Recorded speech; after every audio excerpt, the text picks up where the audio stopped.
Welcome everybody to Dr. Cush's Exotic Drinks. Dr. Cush. We are in absolute panic mode at this point.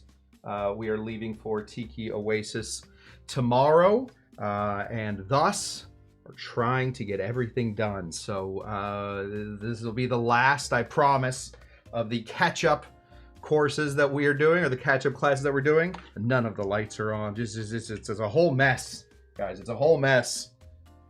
You don't want to turn on? Great. Everybody ignore that one. I'm still being a jerk.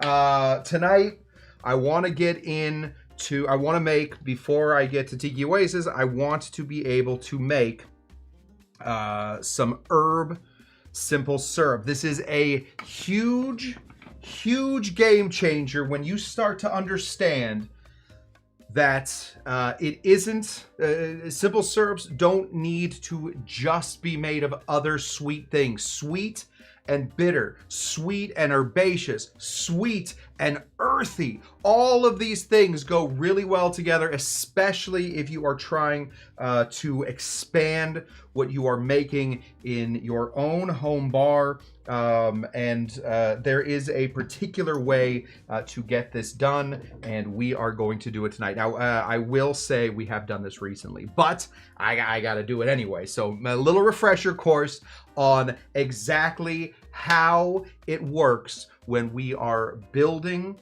a simple syrup that is beyond what most people think of as simple syrup. Tonight, we're going to be making a basil simple syrup, perfect for things like, and get this, basil buckshot, one of my very, very first cocktails that I helped create at the association over, could it have been over 20 years ago? No, under 20 years, close to 20 years ago.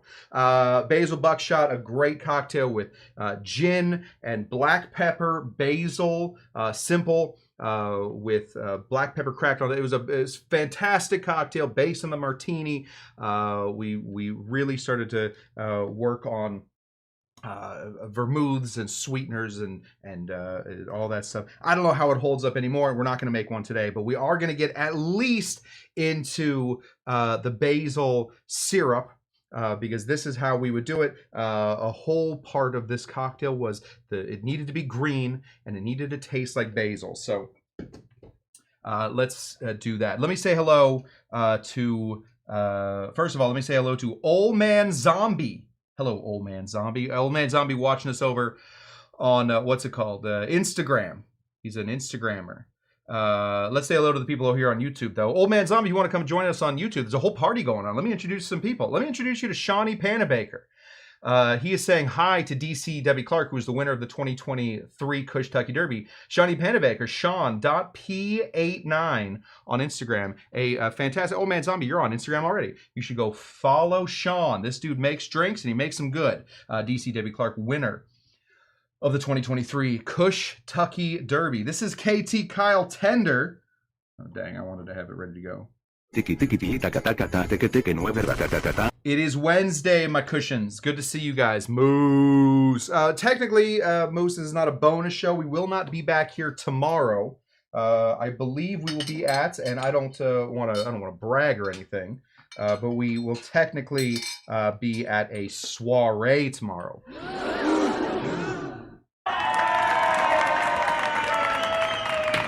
So we will be unable to go live tomorrow, but we will be back here live we'll be back at least on YouTube Saturday, so that we can do what? Hang out live from Tiki Oasis, live from a room party at Tiki Oasis. If you're going to be there, can't wait to see it. If you're not, we will be accepting guests that day, so pop on in, say hello. Happy Jamaican Independence Day. Sorry, sadly I am out of ting to properly celebrate. Yeah, it's always a sad ting when you don't have the ting, man. If you've never had ting, hard to get, but if you do find some, grab it. It's an amazing, a really nice Jamaican grapefruit soda. Spectacular. Hard to get your hands on. I believe here in LA, there's only one place I know of, the Beverage Warehouse, that has it, and that's on the west side. And I'm not going to the west side. I'm not going to the west side for anything. Are you kidding me? No. You make me cross the 405, I'm going to be angry with you. Moose is asking DC if she's going to be joining the live show. All of you are welcome to join the live show. I'll be bringing in guests. It's going to be a party. It's going to be a fun house. Madhouse. It's going to be a madhouse. Bootopia. What is going on? A GE to you, my friend. Always a GE to you. Moose, looking forward to Tiki Oasis. Moose, we got to get you out there one year. It's got to be. I think the Moose loose, the Tiki Oasis would be an absolute. It would be tough. It'd be tough. I don't know. Moose seems like he parties pretty good. And you might kill me at this point. Scotty the Boy! My goodness, what a blast from the past. Good to see you, Scotty the Boy. It's not really that past, but, you know, I keep doing these shows. But Scotty is here. Captain Jack and Coke is here. Cheers to you, my friend. Like I said, Old Man Zombie, school is in session. Correct. I keep trying to, my producer, Motu Jen, who will be a Tiki Oasis. If you've never met Motu Jen, one of the greatest Tiki producers of all time. Probably top 5. I don't know how many there are, but she's in the top 5, no doubt about it. Schools and she keeps telling me to call these shows, not classes, but I keep thinking of them as classes. Anyway, Forlorn Hope is here. Paul Bellamaro is here. Hopefully Doc's feeling a little better. Yeah, Doc is on painkillers. Awesome. Doc's feeling great. Yeah, Doc could be in some real trouble. Motu Jen is here. Wow, she changed her little name. So now we have Motu Jen ready to go. The low carb cocktail guy is here, ready to go. What's up, low carb cocktail guy? Frank, call him Frank sometimes. You can call him whatever you want. Abry is here. I believe we will be seeing Abry at San Diego Tiki Oasis. Abry, fun thing about Abry, little fun fact: allowed behind the bar. So that's pretty good. Old Man Zombie can't comment on YouTube. Old Man Zombie has probably said a few things on YouTube. Can't take him back. And YouTube also won't take him back. Anyway, Old Man Zombie, you're fine to stay on Instagram. Just, don't think of me as a weirdo that's only broadcasting to one person on Instagram. Instead, think of me as a weirdo that's broadcasting to... Oh. Tell you in a second. 21 people over on YouTube. So we are ready to go. Oh, Keith Austin also here. Keith Austin and I are going to go to a concert soon. Pretty excited about that. I'll tell y'all more about it as we get closer to it. This right here, my friends. Oh, this is Dr. Cush. Fresh haircut. Just cut my own hair today. I got to trust my wife when she says that I did a good job, but I guess I can check it on the show. It's okay. I could probably fix this part right there, huh? This right here is basil. I don't know the Latin term for it, so I'm not even going to try, but I'm sure it's Basilicum Carpathian or something. This is basil, a really nice, rich flavor. It works in so many different things. If you're ever wondering how and why things work out the way they do, there are lots of books on flavor. I have a couple of them. I will be bringing some of them to Tiki Oasis, but this stuff goes with just about everything, especially when we start getting into sweeter things. The problem always with making any kind of simple syrup is most simple syrup recipes will tell you, hey, you got to raise that heat. You got to get that heat way up. It's not exactly true. You don't need to own the only way to get there's more than one way to skin a cat. There's more than one way to get flavor into a cocktail. Yesterday we talked about mastication. Today we're going to talk about another type of mastication, which is blending. We're going to be blending this bad boy up. There are other ways though. There is time. You can let your stuff sit in water or alcohol or sugar. We do have an official ruling from Roger G. Ocimum basilicum. Ocimum basilicum. So that's the Latin for it. Thyme is another great way to infuse things, but that is technically another type of mastication. When you let something sit in there, it starts to break open the bits and get that going. And then, of course, there is pressure. When we use things like nitrous oxide to slam nitrous oxide into something and then masticate and pull it out. That's how we're doing a lot of these things. So there are different ways to masticate, but there's also different ways to preserve. We want this basil to have as much of the basilness in it as possible without it tasting too much like we are just ripping off a little basil leaf and eating it with all that chlorophyll and all that other stuff. So how do we do that then? How do we get the basil flavor out without extracting so many of the bitter flavors? I will tell you.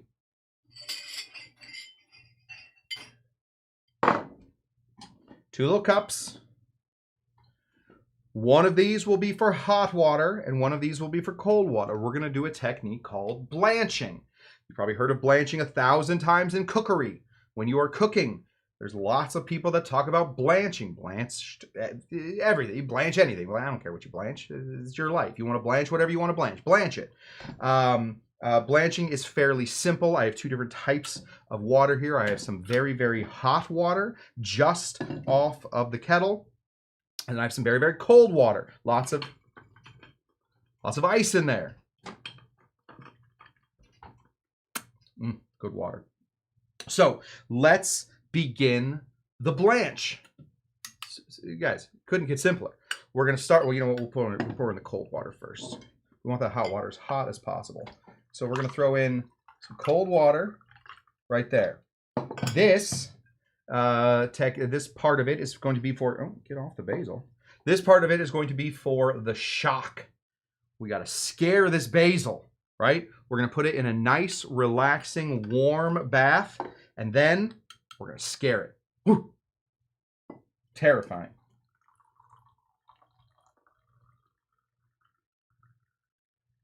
That is nice hot water. Technically, you want your water boiling. I did not want to unpack everything to bring out my little hot plate. So since this is nice and hot, we're going to take our basil. We're just going to shove it in here. There we go. We want this nice and warm. Since it's not boiling, we can let it sit in there for a little bit longer. That hot water is going to help to melt all the little capillaries, bring out all this stuff, really to make it all very wilty. Usually, if you do this right, it should start to turn a little more green, almost imperceptible, but a little bit more green. And then once it's nice and hot and we got all of that chlorophyll, all of those off flavors, all those bitter flavors off of there, then we're going to take this and we're going to shock it. Oh my gosh, it's scary. Oh, whew. Basil nightmare. Basil wakes up in the middle of the night terrified of going from hot water to cold water. It has been shocked currently. We want that to sit in there for a sec, very quickly on the basil, and so thus stopping any of the extra flavors escaping and keeping the flavors that we want in there. Sort of like they will tell you, if you want to have fresh like produce, grow it yourself. That's the best way to do it. If you want to have fresh produce that you buy at a store, buy the frozen ones. The frozen ones are taken right out of the ground and then they are flash frozen. Keeps all the nutrients in, keeps all that big flavor in. So technically, frozen is going to be better than all that stuff that's sat around in the air for a long time. We're going to let that sit.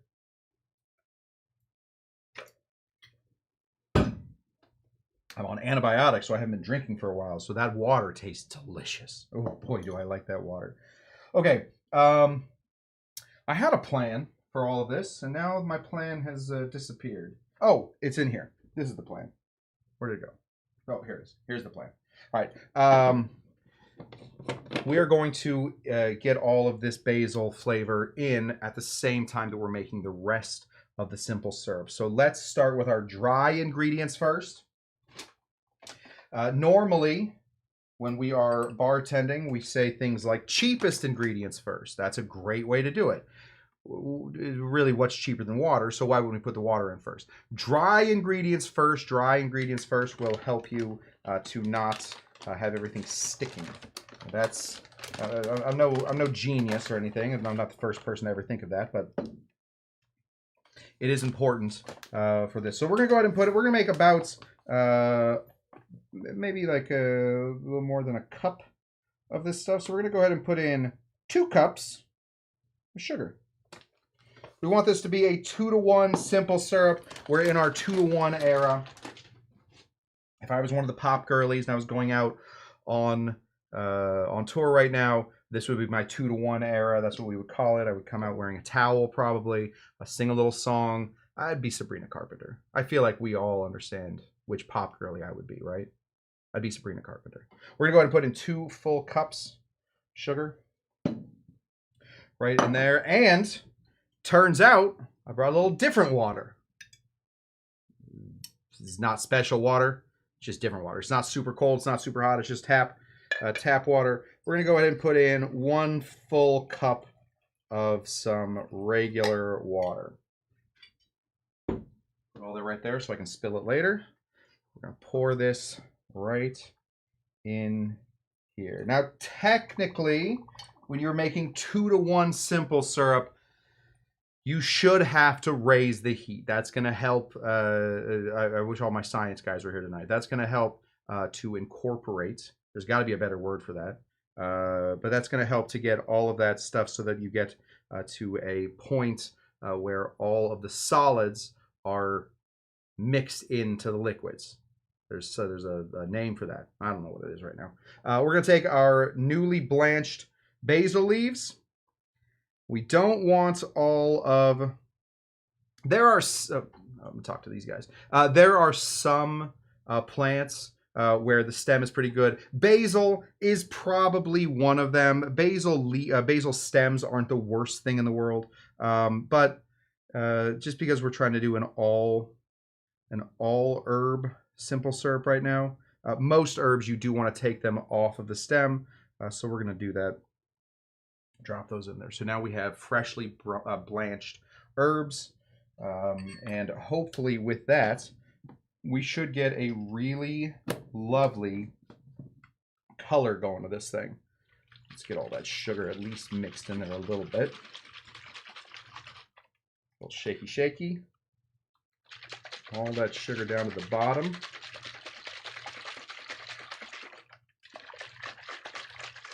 Excellent. All right. Let's go ahead and take our magic bullet. I have a really nice blender. I really, my friend Bonnie got it for me. Not Bon, different Bonnie. How many Bonnies do you have in your life? I think I have 4 or 5. It got me a really nice blender. The problem with it is it takes up too much energy, and when I run it from the bar, outside of the bar, the lights start blinking. So I'm not allowed to use it at the bar. I can only use it when I'm at my house in the kitchen. Okay, this is in. We're going to go ahead and blend this. What this blending is going to do is it's going to help, obviously, when blending, there's going to be a little heat. That heat is going to help to incorporate that sugar into the water. It's also going to blend little particles. It's going to rip open the particles from the blanched basil. And then, because it is blanched, because it has been shocked, we should keep a very nice green color. Let's see how we do.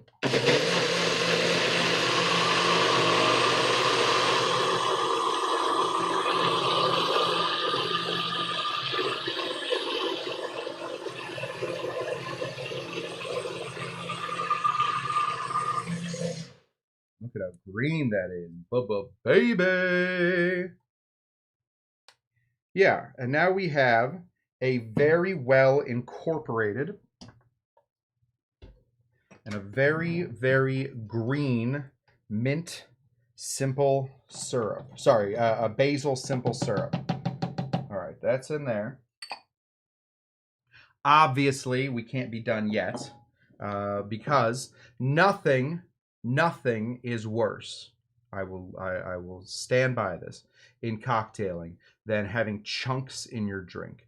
If you get a chunk in your drink, you are going to be off put.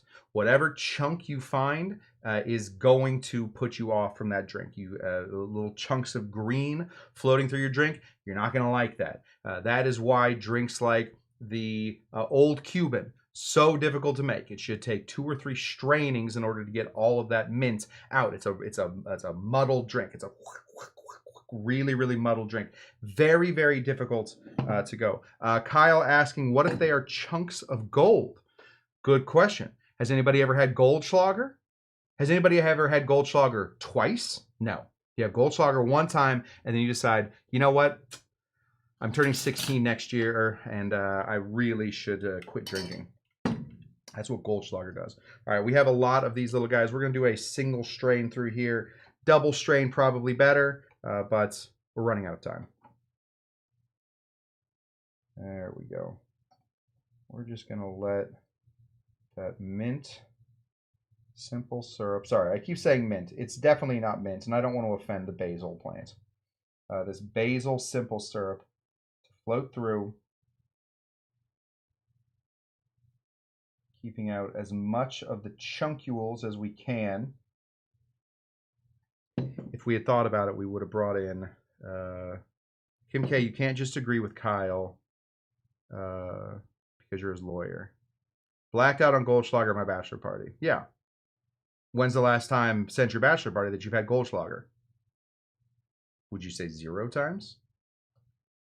I would probably say 0 times. I think I had Goldschlager in the year 2000 on the night that, like, when it was turning from 1999 to 2000. I think I had Goldschlager that night. My friend Chuck brought it over, and we drank some of that.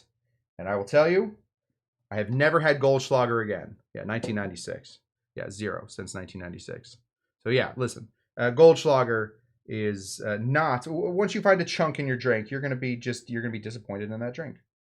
So that's what we're trying to do. We're trying to get as many of the chunks out as we can.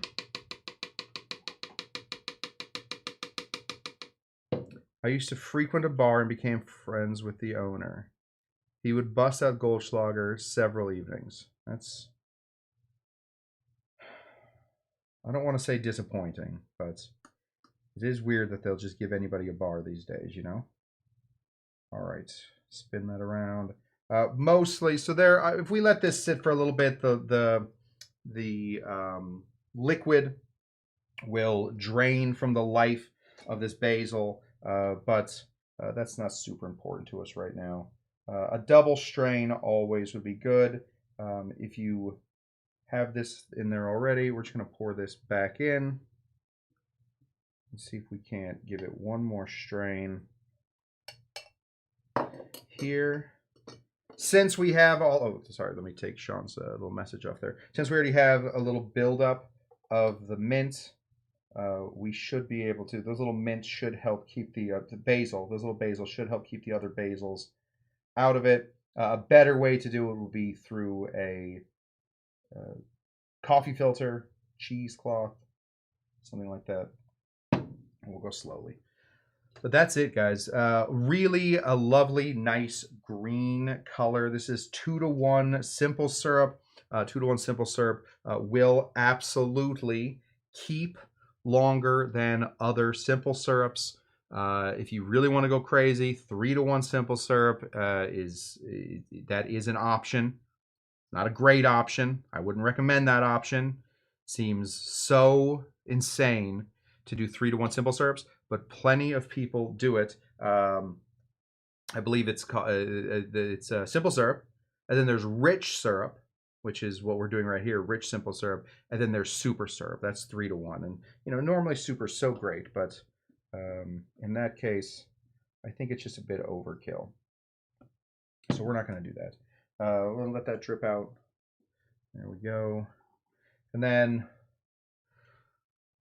old Cush is on medicine, so he can't make a drink with this right now. But I suppose it wouldn't hurt to at least drink the drink, or at least drink the syrup, right?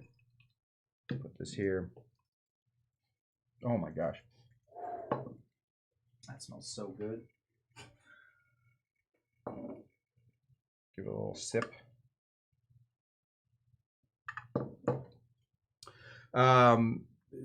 Sweet things like balsamic vinaigrette, things like a nice sweet tomato, which is, we all know, a fruit. It does have some sweetness to it.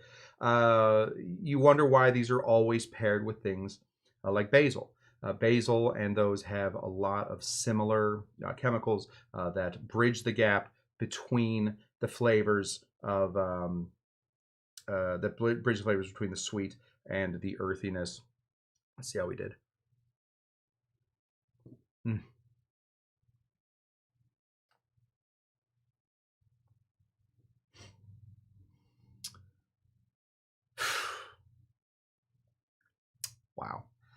Wow.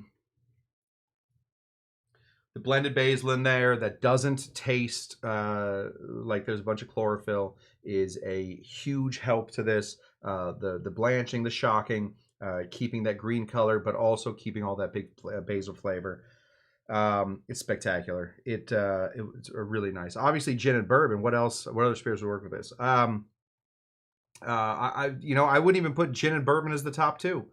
I would say that this goes probably best with something like a tequila. I think a tequila with basil. There's already in the basil. There's already some of that woodiness that tequila brings. Mezcal plants basically basically made of wood. So there's a lot of that flavor there. In a reposado tequila with this and a little bit of lime juice, I think you'd be in a really, really fun spot. I'm trying to think of if it would go with, well, I guess the woodiness of bourbon that'll probably make it in there. Yeah, like a Spanish style rum, something that's got an age statement on it, something from Puerto Rico, Cuba, something like that would go well with this. Really, I think that this would you should consider this more as a supporting character. So don't make the basil, basil lime in anything is good. That's exactly right. Don't worry about making a basil cocktail with this. I think that's where a lot of people would go. You're like, oh, I got a basil in here already. But like for the most part, you wouldn't just eat a basil salad, right? Like just straight up basil with a couple other pieces. No, basil is a big flavor. It's got to, but it's also it's a big supporting flavor. That's why things like caprese are so good. Or what do you call it when it's tomato and is it caprese? Caprese. Caprese is delicious, but caprese mostly is things like milk in the mozzarella buffalo and then the tomato.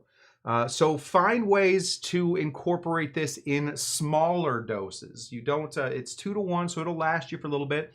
You can fortify it with just a little bit of alcohol, a little Everclear, a little bit of vodka, whatever you're gonna do it with. Even some tequila. If you find some cheap tequila, hey, you know what? I'm gonna take that back. Don't do it with tequila. Don't limit yourself. Tequila doesn't play well with everything. But a nice neutral grain spirit. Find drinks that you are already making that you really like. Something like a banana daiquiri. You've made your banana syrup. You've done the whole thing. A little bit of basil to sort of take off some of the sweetness. Banana really just brings a lot of sweet. Something like this could make it a little bit earthier. Anytime that you need something a little earthier, a little basil syrup will do you well. And it's not just basil you can do this with, guys. Think about things like sage and rosemary, thyme. Think about things like I got a buddy runs a bar down. I think it's downtown. I've never been. I should go. His name's Andrew. Great kid. It's called Cellafor. It can't be what it's called. It's named after a medicine. And every time I say we should go to this place, my wife says, we're not going to that place. It's named after a medicine. It's like a smelly medicine.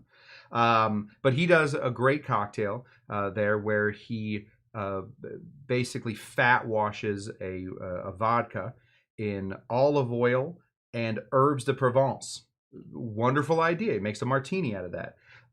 You can... any of those herbs of Provence would be really nice in something like this. If you can find fresh herbs of Provence to blend right up, I think you'd be in a really good spot. And I think that you would find that a little earthiness has never hurt a cocktail ever, even if you just want to add it to like a little sacrilege, a little Manhattan. Take a man, or even like an old fashioned. You do some demerara syrup. Instead of the full amount of demerara syrup, you put in a 1/4 ounce of the basil. Basil is not meant to be the star of the show. Just like in cooking, basil should be a supporting character, and that's, I think, where we're going with this. So that's what I got for you guys. What's up, Lulu?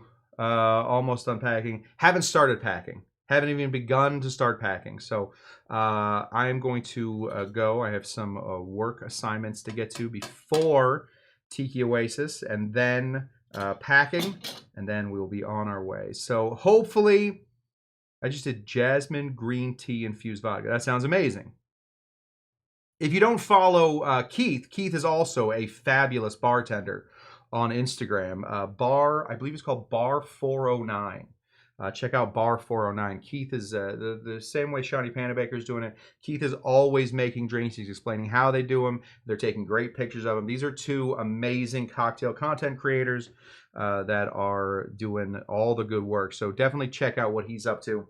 Bar 4, I believe it's called Bar 409. Keith, please tell me if yes, sorry, Bar 409 _DTLA. Follow Keith over there. He's every time I see a drink that he makes, he does the garnish, he does the whole thing. The kid is killing it, absolutely murdering it. Yeah, that's what I got for you guys. Thank you so much for showing up to Dr. Cush's Exotic Drinks. Oh good, Shiny Panda Baker's already following. Thank you so much for showing up to Dr. Cush's Exotic Drinks. We will not be here tomorrow. We are in full Tiki Oasis mode. Thus, we will have to wait to have our room party show on Sunday. For those of you who have never been to a room party show on YouTube, a lot of fun.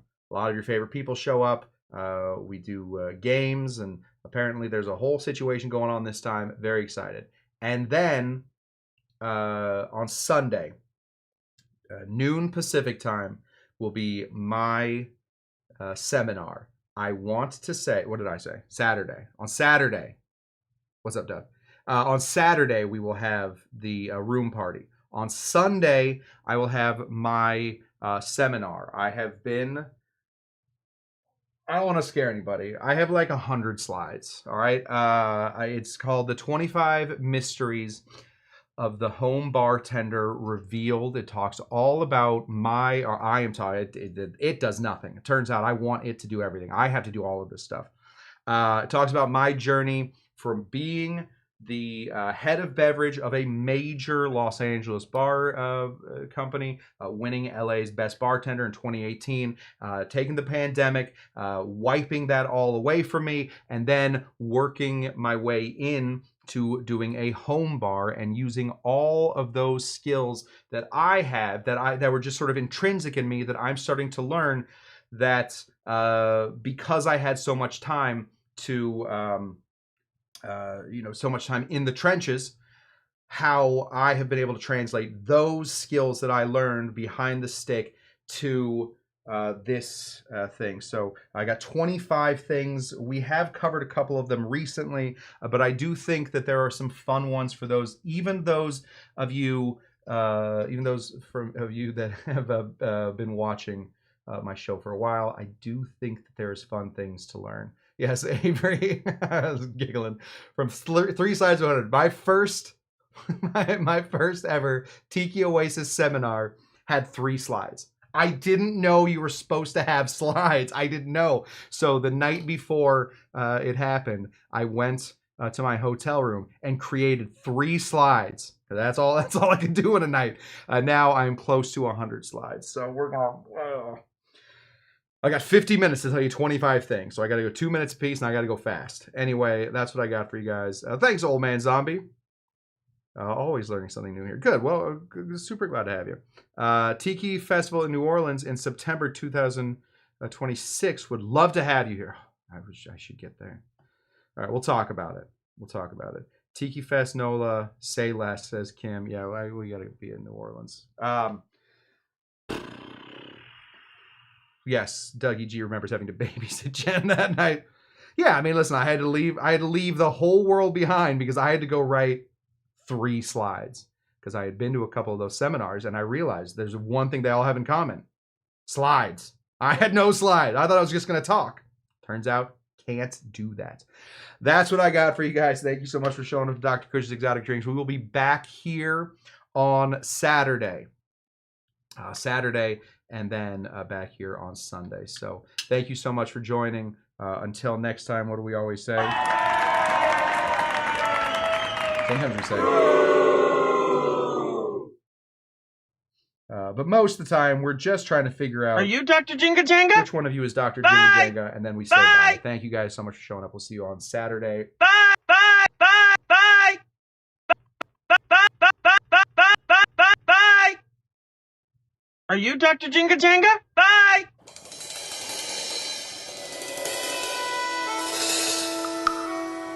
Sorry, I couldn't get the thing to work. Watch all these people's names go by. They are my patrons. Thank you to everybody that supported me in going to Tiki Oasis, and also thank you to all my patrons. We're gonna do this one more time.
Having a party, and you're invited.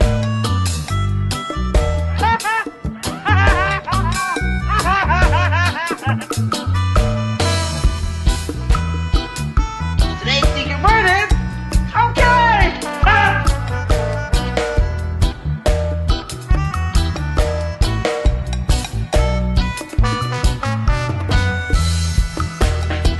Come on, pretty please. Oh please, oh please, oh please.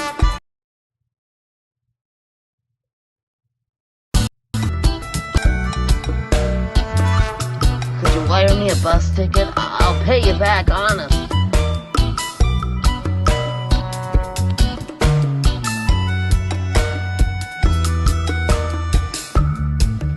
Why don't you take a picture of the lights?